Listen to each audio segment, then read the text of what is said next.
How to score 130 plus in GS paper 2 mains 2026. GS paper 2 is the paper where candidates know the most and score the least. Everyone in that hall has read Lakshmikant. Everyone has read the CM 6 months of editorials. Everyone can define federalism, which means the examiner cannot separate you by what you know. There is nothing rare left to say. So he separates you by something else. And in the next half an hour, I'm going to tell you exactly what that something else is and what you can still do about it in the 72 hours you have left. So three things before we start. The first one is this is not a preparation video. You are 3 days out. Nothing you read now will be recalled under pressure.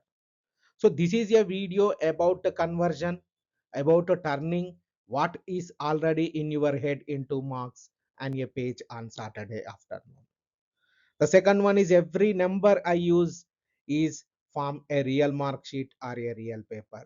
No estimates dressed up as facts. The third one is there is no trick here. There is an arithmetic. Once you see it, you cannot unsee it. So let us start by destroying the word 130. So 250 marks, 20 compulsory questions, all 20 no choice, 10 questions of 10 marks and 150 words each, then 10 questions of 15 marks, 250 words each, 180 minutes total. That is 3 hours. So put the time again as the marks and it comes out about 7 minutes for a 10 marker question and about 10 and a half for a 15 marker question. So take 5 minutes off the top for reading the paper. Take 5 minutes off the top for reading the paper and you have 175 minutes of actual writing to produce for the 1000 words. So now the division 130 out of 250 is 52%.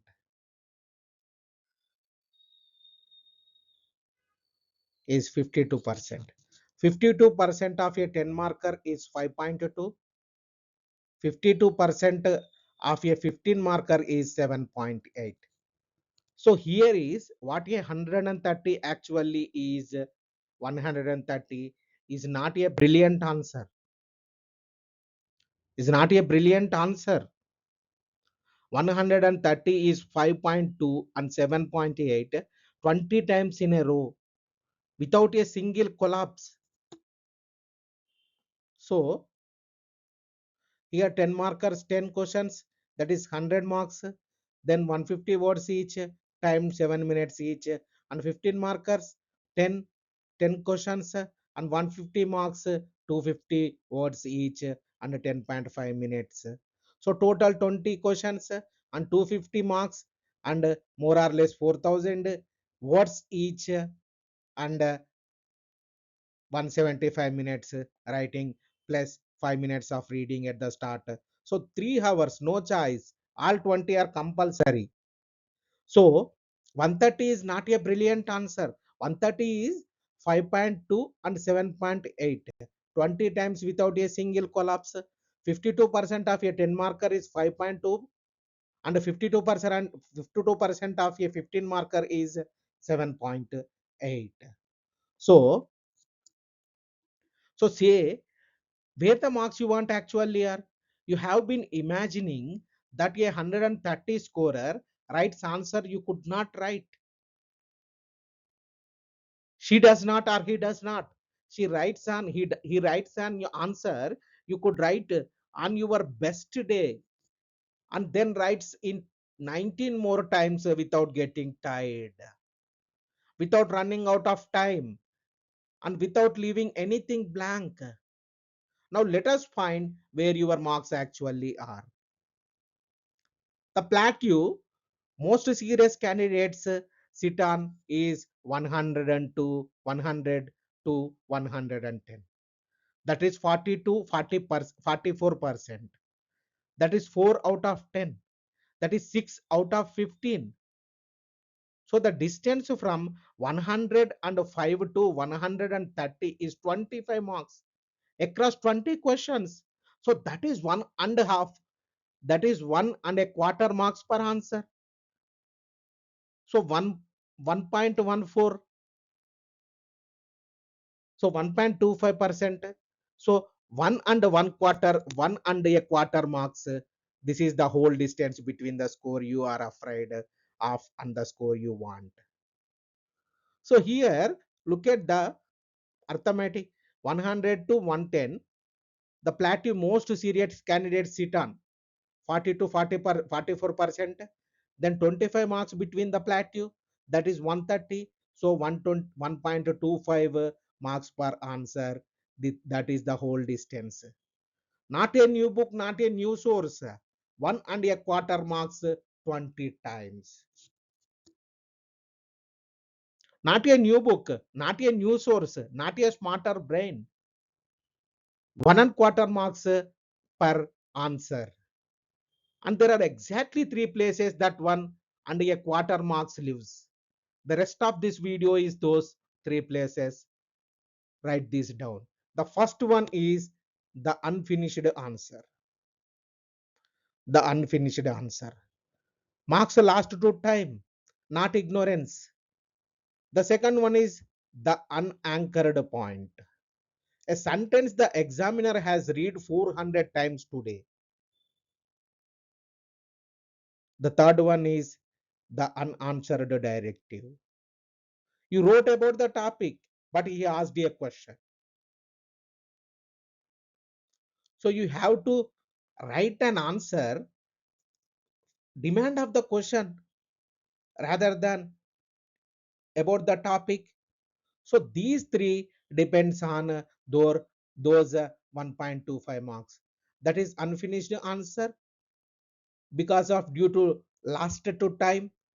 Then unanchored point because that sentence the examiner has read 400 times today because he is examining all those papers. So the unanswered directive, you have to write as per demand of the question to the point only rather than wrote about the topic here or there. And before we take those one at a time, look at where the paper actually sits. Last August in GS2, polity and constitution carried 125 marks, governance carried 50, international relations carried 50, social justice carried 25. Social justice carried 25. So half the paper, 125 marks, was polity and constitution. And here is the trap. So look at the section wise weightage. 125 marks, GS2 2025 paper. Half of the paper here. Then comes to governance, 50 marks, 1/5 of the paper. And then international relations 50 marks, this is also 1/5 of the paper. And then social justice 25 marks, 1/10 of the paper.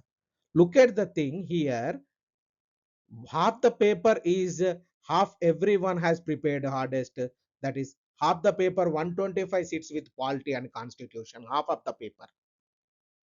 So and here is a trap because polity is a half of the paper. You have spent half your time on polity. Everybody has, which is precisely why polity is where you are least likely to gain a mark and most likely to be indistinguishable. The polity question last year ran across the Representation of People Act, the President's pardon power, the Jammu and Kashmir Legislative Assembly, the Attorney General's role, constitutional morality, Parliament's amending power, the Collegium, center state financial relations, and administrative tribunals.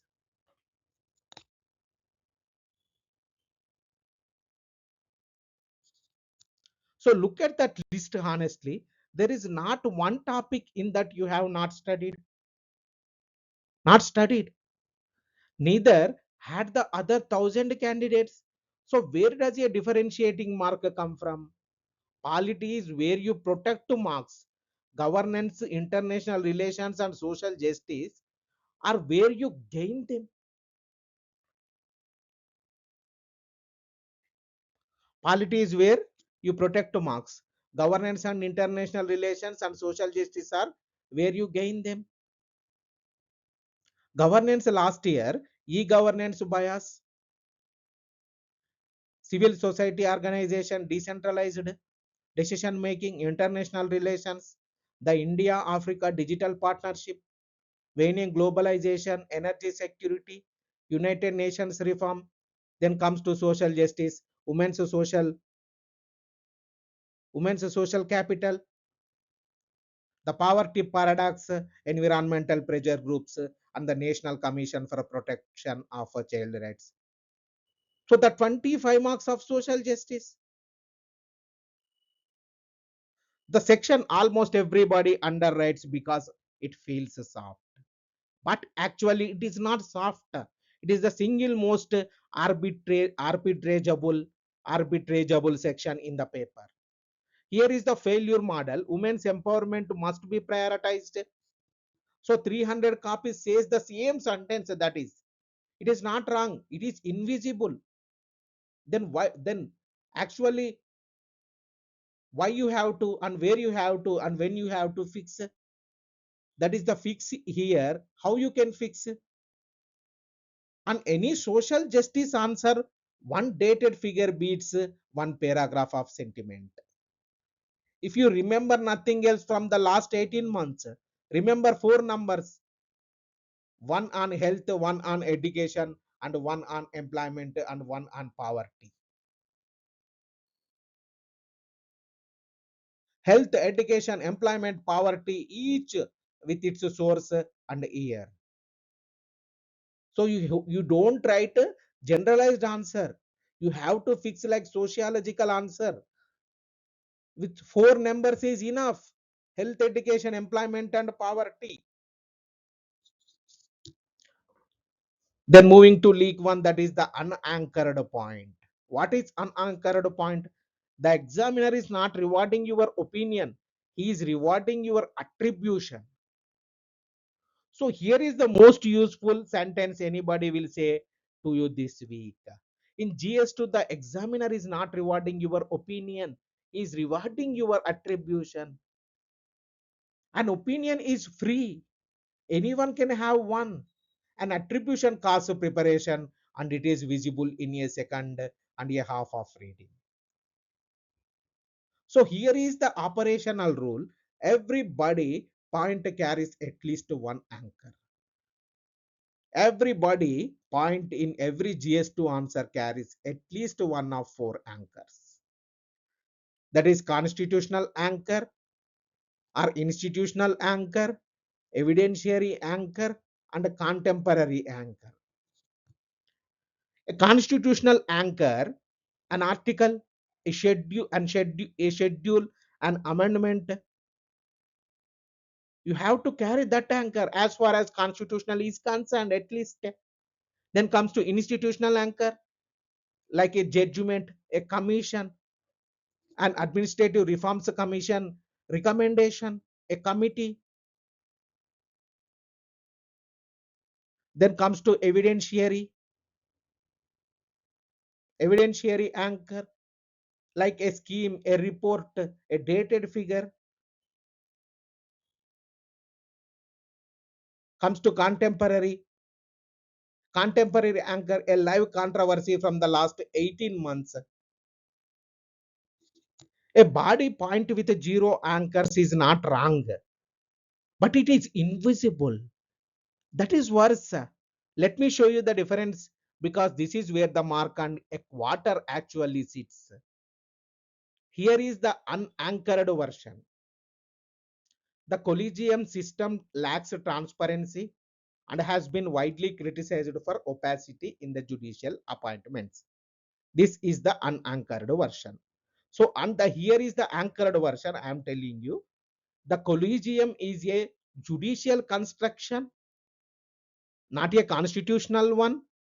It rests on the second and third judge cases, not an Article 124, which speaks only of which speaks only of consultation.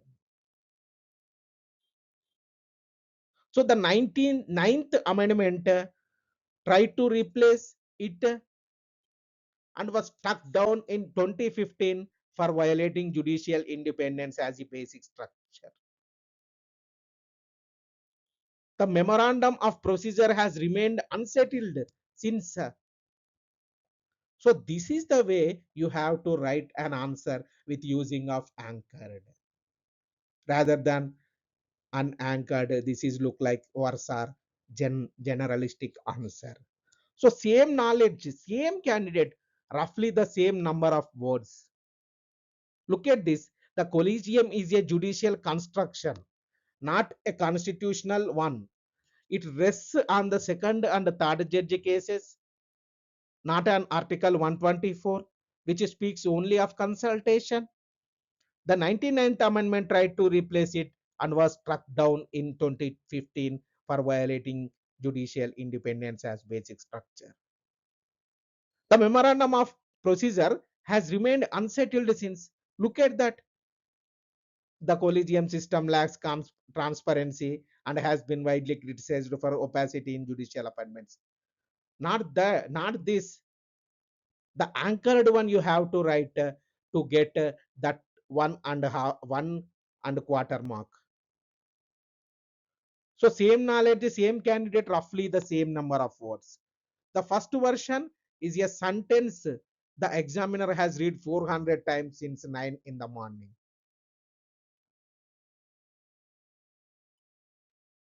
The second version has 4 anchors in it and it tells him in 6 seconds that you know the difference between a constitutional provision and a judicial practice. That is your mark and a quarter.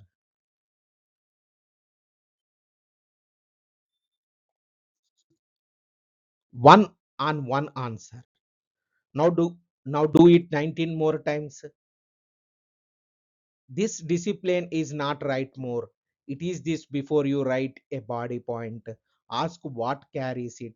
If the answer is nothing, you are allowed to spend 45 seconds earning nothing. A rough dosage, 2 anchors per point is a 15 marker, 1 anchor per point is a 10 marker. 0 anchors is paragraph simply. One caution, because I do not want you to overcorrect. Do not manufacture anchors you are unsure of.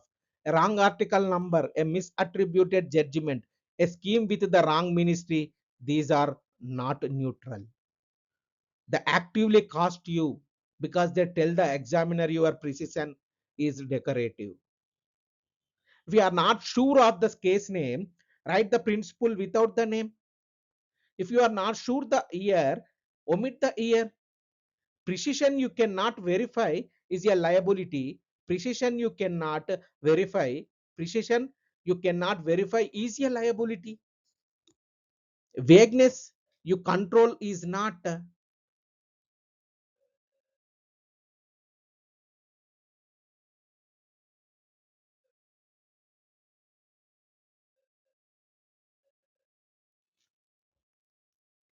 Vagueness you control is not.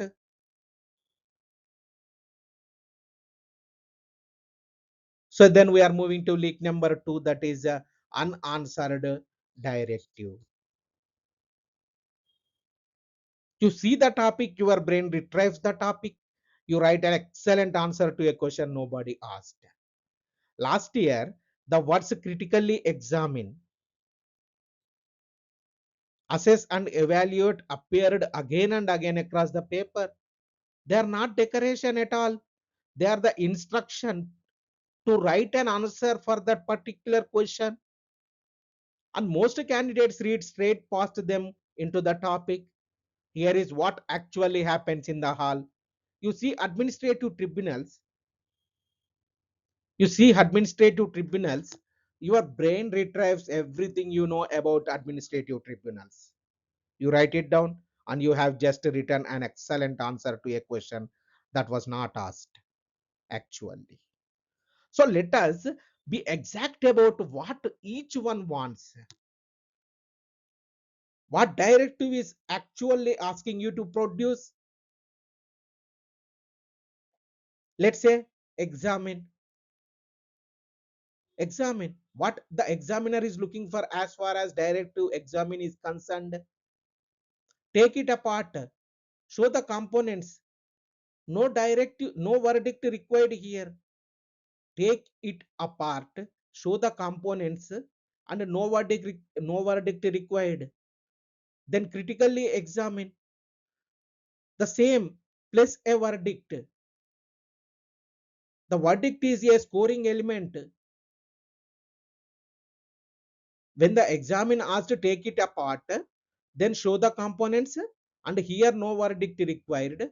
But comes to critically examine, same, take apart, show the components, place with a verdict. Here the verdict is a scoring element. Then comes to discuss. Discuss means both sides developed.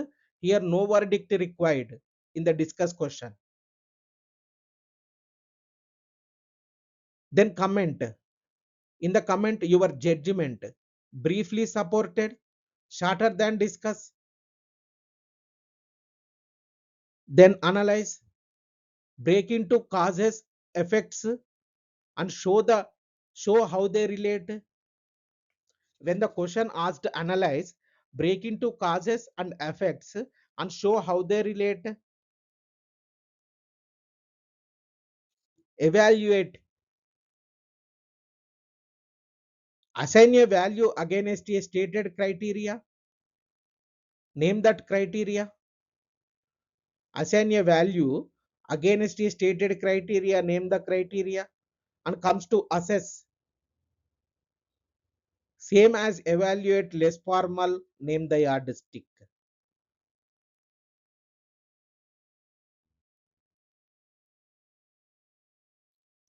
Assess means the same, slightly less formal, the same as evaluate but less formal, name the yardstick. Then to what extent? Commit to a degree, largely but not wholly. Elucidate, explain with an illustration. The illustration is not optional. Elucidate, as far as elucidate is concerned, explain with an illustration. The illustration is not optional as far as elucidate is concerned. Then substantiate, prove it, evidence heavy as far as substantiate is concerned. Substantiate, prove it, evidence heavy. So two of those more marks than the rest combined.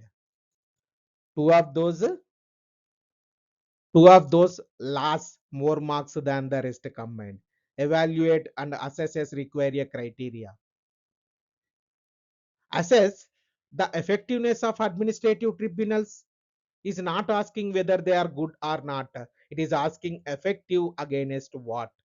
Speed of disposal, cost of access, relief of relief of the high court burden, independence of appointment. So name the yardstick in your first two lines and you have already scored, because 90% of the copies will not same one. So evaluate and assess. Assess the effectiveness of administrative tribunals is not asking whether they are good or not bad.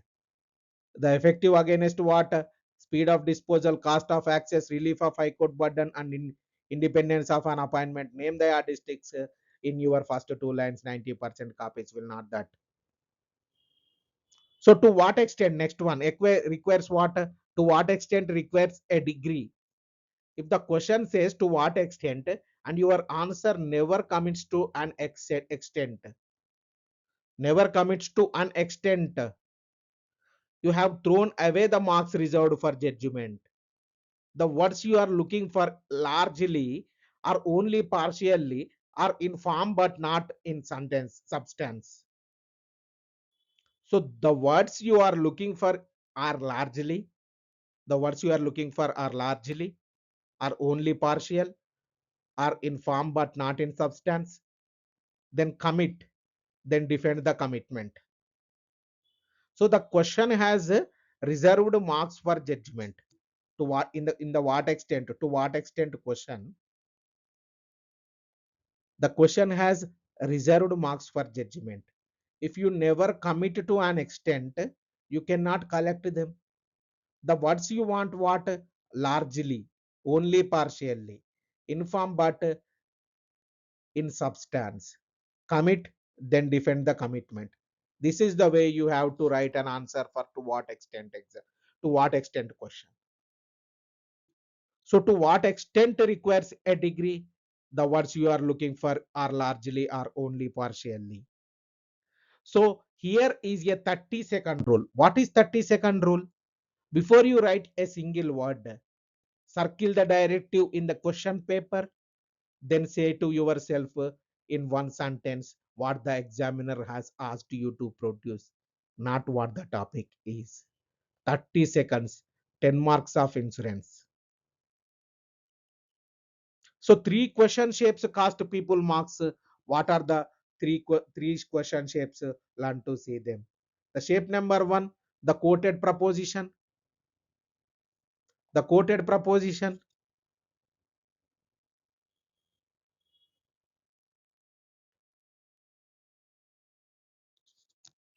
The quoted proposition.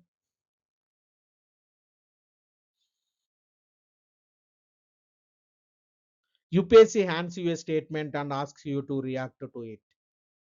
The failure mode is that candidates spend their introduction defining the terms of the statement. Do not. On a statement question, sentence one takes a position, not a definition.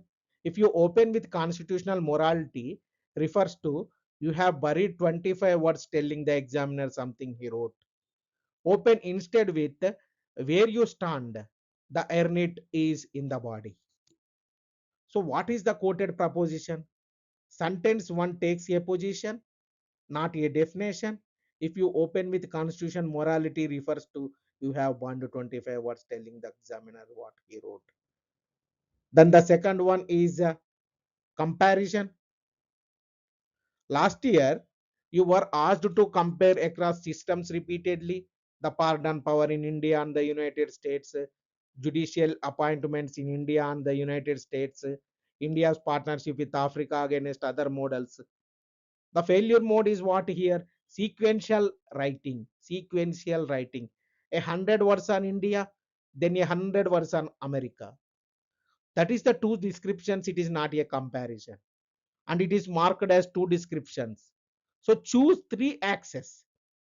Run both cases through each axis. The axis is the mark. For pardon powers, your three axes might be the source of the power, the scope and its limits, and the extent of judicial review over it. So three axes both countries, six short blocks.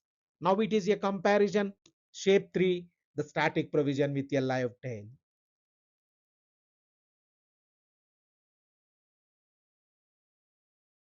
This is the dominant shape of the modern GS2 paper. The stem is settled constitutional provision. The marks are in the contemporary application, attorney general, pardon, tribunals, collegium. Every one of those is a static topic whose marks last year sat in what has happened to it recently. If your GS2 answer could have been written in 2018, it will be marked as an answer written in 2018. Your last paragraph on any static polity question is the one that drags it into the present. The recent judgment, the pending reform, the current controversy, that paragraph is disproportionately where the mark on a quarter is. So the stem is settled, the marks are in the contemporary application. This is most important. Your last paragraph drags into the present. So then we are moving to, if your GS answer could have been written in 2018, it will be marked and written in 2018. So the leak number 3, that is the unfinished answer, the biggest one, and it has nothing to do with knowledge. So this is the biggest one and it has nothing to do with knowledge. Look at what a high scoring GS2 booklet physically is. All 20 questions attempted in full, 10 markers running roughly one and a half two sides, one and a half two sides, 15 marker running roughly 2 to 3 sides. A booklet of about 50 sides written in 180 minutes. So do that division, 20 questions attempted 20 sides, more or less 50 sides of the answer booklet, 10 markers per 1.5 to 2 sides, then 15 marker question 2 to 3 sides per side, 3.5 to 4 minutes for 180 minutes without stopping. So so here it is not a thinking speed problem, it is a stopping problem. All 20 questions attempted in full, 10 markers running roughly 2 sides, 1.5 sides, a side of answer booklet. That is the physical fact of 130 paper. It is not a thinking speed problem, it is a writing speed problem. And more than that, it is a stopping problem. Here is the arithmetic that should change how you sit that paper. The 8 minutes you spend on question 3 is worth perhaps 3/10 of a mark. The first minute you spend on question 20 is worth 2 or 2 to 3. That is a definition and one anchored point on a question that would otherwise be a blank. So every minute you overrun early, you are trading 2 or 3 marks for a third of a mark. So that single trade is the entire difference between the candidate who scores 100 and not 105 and the candidate who scores 130. So what is the protocol? 5 rules in order. Rule number 1, minute 0 to 5, read all 20 questions, write nothing under 5 minutes, mark each question A, B or C. A question you can start writing this instant. Comes to B question, you need 60 seconds of construction first. Then C question, you are thin on this. So this costs you 5 minutes and it prevents you single most expensive error in the paper, which is discovering at minute 100 and 50 that 3 of your remaining 4 questions are C's.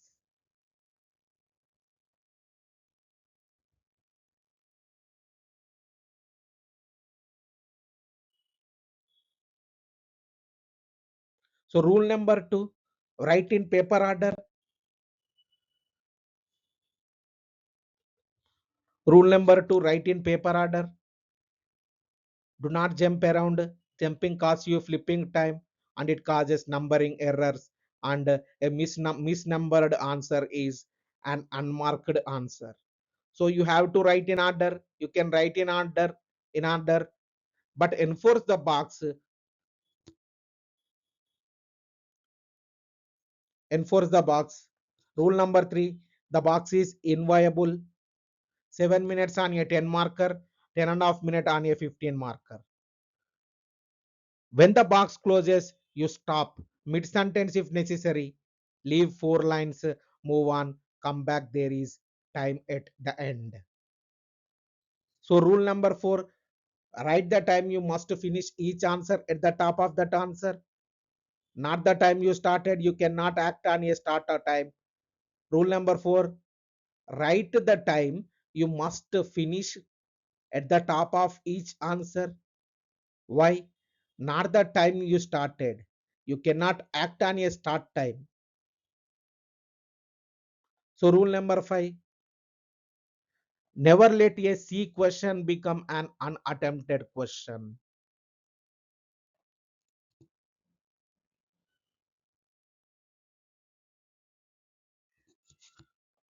A thin answer worth 4 or 5 marks.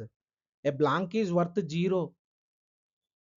and a 15 marker, that is an 8 mark swing against you 130 pace, your 130 pace, and three of those is your entire target. Even at your thinnest, write the definition, write three anchored points, write a way forward, 4 minutes, 5 marks, move on. There is no prize for beautiful question 17 if questions 20 is blank. So complete beats excellent. So in GS2, that is not a slogan, it is the mark sheet.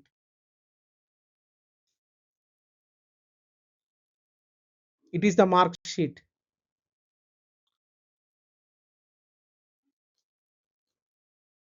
So there is no prize for a beautiful question 17 if question 20 is a blank. So you have to complete all the questions because complete beats excellent. GS2, in GS2, that is not a slogan, it is the mark sheet.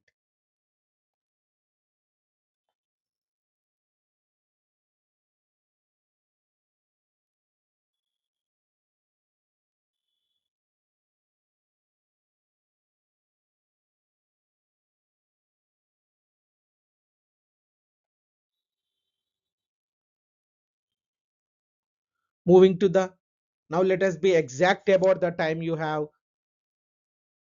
the 72 hours. Friday the 21st is the essay paper in the afternoon. No afternoon paper that day. Saturday the 22nd is general studies 1 in the morning 9 to 12, and general studies 2 in the afternoon half past 2 to fast by 5, half past 5. So Sunday the 23rd is general studies 3 and 4. So comes to your GS2 window is smaller than you think.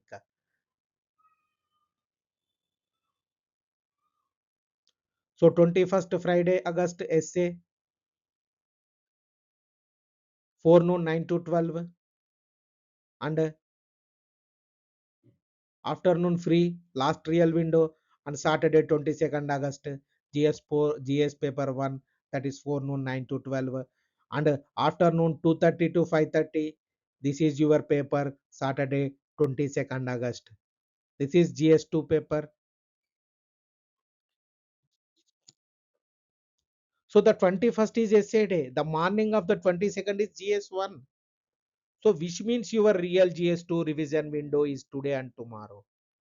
So two clear days, then it is gone. So what to do in those 2 days? Do not read anything new. I mean that literally anything you meet for the first time this week will not survive contact with the hall. Instead of that, build one thing. I'm going to call it the retrieval sheet. What is retrieval sheet? A retrieval sheet is not notes. Notes are what you read.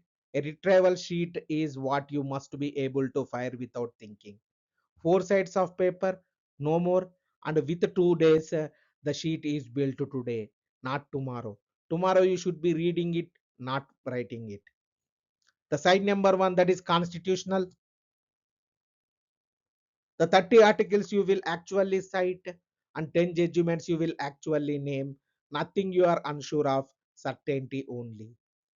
The second side number two, institutional, your standing list, the ARC recommendations you can attribute, the commissions and committees, the constitutional and statutory bodies you can place correctly. The side number three, that is evidentiary, schemes with their correct ministry and your four social justice figures with the source and year, that is health, education, employment, etc. Side 4, contemporary. The last 18 months, one line per development. Constitutional and governance developments first, international relations second. The test for anything going on that sheet is not it is important. Not is this important. It is this, can I write this down correctly at 20 to 5 on Saturday afternoon with a cramping hand? If no, it does not go onto the sheet, it is not yours. So that much important work you have to do as far as this concerned. So the test for anything going on that sheet is not, is this important? It is this. Can I write this down correctly at 5 on Saturday afternoon with a cramping hand? If no, it does not go on to the sheet, go on the sheet. It is not yours. Then the 21st essay in the morning, then you have an entire afternoon and evening. That afternoon is your last real GS1 and GS2 window. Split it. Do not do a full mark. There is no diagnostic value left and there is a real fatigue cost. Read your retrieval sheet. Write two answers by hand for the timing, not for the content. And now the part nobody tells you, GS2 is written by a person who has just written GS1.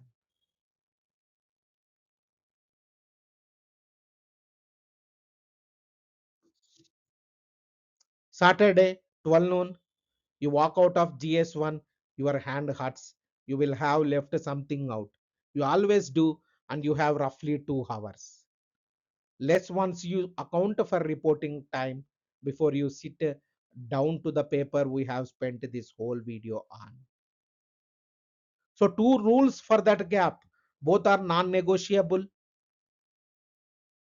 First one, do not postmortem GS1 at any cost, not with your friends outside the center, not on your phone. Every mark you can still earn is in the afternoon.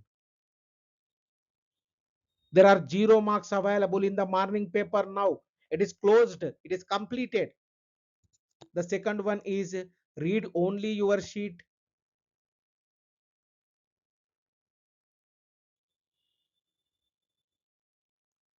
That is your retrieval sheet, not a book, not a magazine, not somebody's last minute list. 4 sides. The things that are already yours: eat something, drink water, sit down at 2:30 with a clear head and the paper in front of you. So, everything I have said in 4 lines. One, attempt all 20 completely. The box is inviolable. Inviolable. The box is inviolable. Then second one, the anchor everybody point, article, judgment, scheme are the last 18 months. Attribution beats opinion. Please mind it. Attribution beats opinion. The third one, answer the directive, not the topic. Circle it before you write the directive. Answer the directive because the question is asking that only rather than about topic. The fourth one,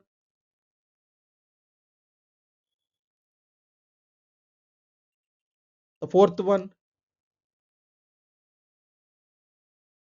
never trade 2 or 3 marks at question 20 for a third of a mark at question 3.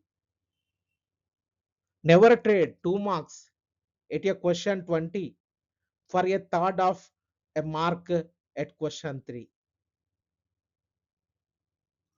And the number 130 is 52%. 52%. It is 5.2 and 7.8 20 times. Without a collapse, it is 1.25 marks more per answer than the score you are already capable of. Candidates do this every year. 131 in GS2 is a real number of a real mark sheet. So is 129. They were not written by people who knew more than you know today. They were not written by people who knew more than you know today. They were written by people who converted more of it on the 22nd. 22nd.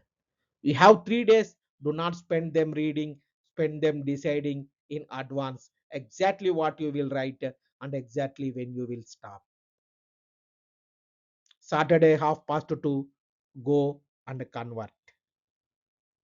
Thank you and all the best.